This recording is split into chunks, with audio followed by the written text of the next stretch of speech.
Any advice? We'll go to this next question, got put to the top, which is perfect. Any advice for deciding the right balance between equity and salary offered?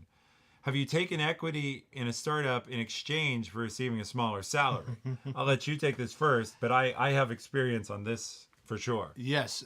So the simple answer is yes. A substantial change. And what I would say is that the way my thought process was basically this: is that I think looking at total comp is a big part of the puzzle, but I think the balance of risk and reward is really based on your tolerance. For me, I looked at it and said, can I live a lifestyle that I would be happy with within the current framework of the cash compensation of the salary that I get? And am I willing to take the risk? Do I believe in the company and the mission of the company that I believe the risk is worth the upside that it's going to come to it? So I'll give you a very simple case in point. And this largely, in particular startups, largely depends on what stage the startup is actually in. So if you come in super, super early, you're going to get paid peanuts, and you might feel like I have to eat ramen to kind of get by, right? But the upside of it is that you're actually taking, a significant percentage of the company. We're talking percentage points if you're coming in pretty early. If you come in later, though, the scale goes down, but the company's much more successful and they're paying you a reasonable salary, and you're able to afford your rent and food, and you're not worried about, like, do I go to the grocery store this week or next week? Like, that kind of stuff goes off the table. So you can kind of gauge your risk and balance your risk by just picking what stage of a startup you're in. But oftentimes I hear like, oh, I'm about to join Lyft, or I'm about to join Pinterest, and as a few weeks ago, and they're offering me X equity. And I look at it in an offer up, and I look at it and say, well, I'm offering you Y equity, but my upside, should we be successful, is 5X what it's worth today. If you go to something that's about to like IPO or about to kind of get to the right space, maybe you only see a 20% increase. And so again, you're kind of going between kind of risk and reward, but I think it really depends on your personal situation and what your kind of monthly needs are and your cash flow needs to kind of balance those two questions. Yeah, this one's it is a lot of balance on your situation. I've taken equity quite a bit in startups, lost it all, by the way. I have the glorious track record that no startup I ever worked for went under, but other than the first one in the beginning of my career, which got me addicted to this path, none of them ever went anywhere either. And I sunk money into whatever. I sunk money in this way. So what I would say about it is you can almost always negotiate a smaller salary for more equity if you want. Be careful not to put yourself in a position where you're going to be unhappy. Yeah. Because my experience with equity, and it's true in almost every case, I'm going to guess this is true in Atom Tickets, just from what I know of your history, is when you thought payday was coming and when payday actually showed up, may have been a while apart. Right.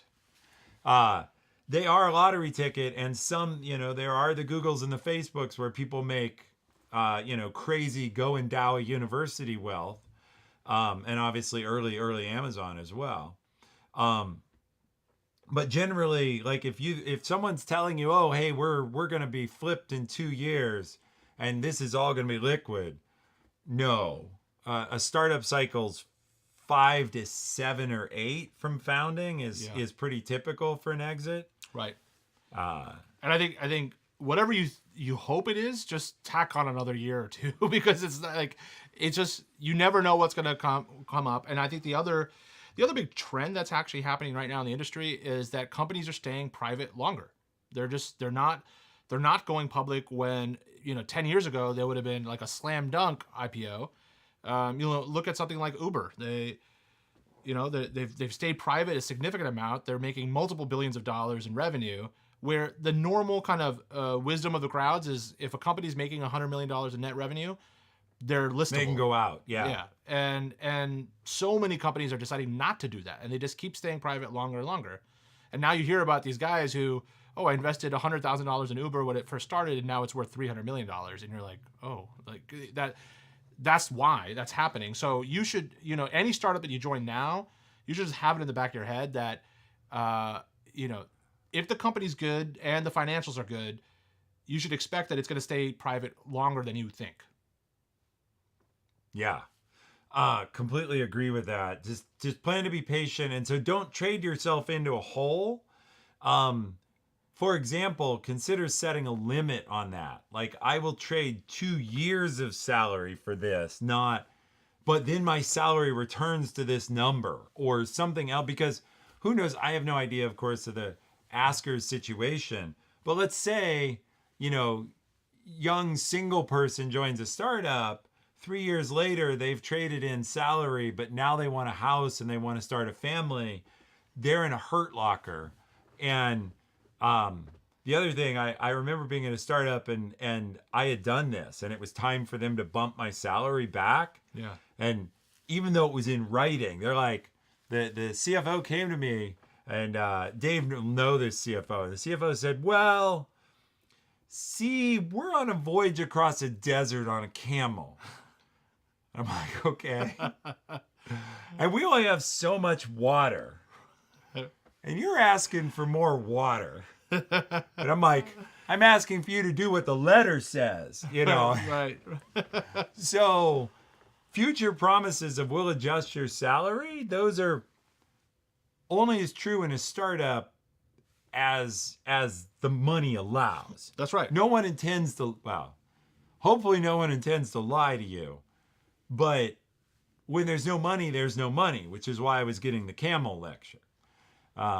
You know, but and we've been talking about the risk side of this, but the reward side is equally good, right? If it does hit, you know, the compensation difference that you could have from a startup to a big company could be 3x what you would have normally earned, 5x what you could have normally earned, right? And that's the risk reward that you're looking at, right? And if you believe in the company and you are able to kind of ride through it in a way that you feel comfortable with the compensation that you have coming in and your needs are being met, then you know you'll be reasonably mentally satisfied, and you can keep working without always worrying about, should I go someplace else? Should I do this? If that's already in your head right when you start, then it's probably the wrong thing.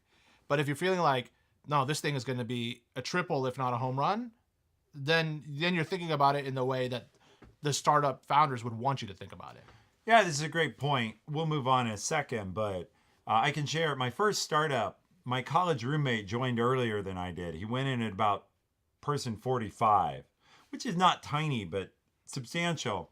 He went in as person 45 and crucially pre-IPO. And he was a millionaire at 25. And when we saw he was headed there, we actually made this thing that he had to buy us this fancy bottle of wine when he became a millionaire. And being an engineer, he insisted later that it was a post-tax millionaire. So when he actually got to his equity being worth $1 million after Uncle Sam's chunk, we got the wine. Now, I went in as employee 220. And what I got out of that was a down payment on a house. Specifically, I got $37,000. So the timing difference, now that was back in 1922, that's yes, big money. Thank you, Amish. Very kind. Yes, that's right. It was a big house. No. But timing matters. So anyway, we've answered the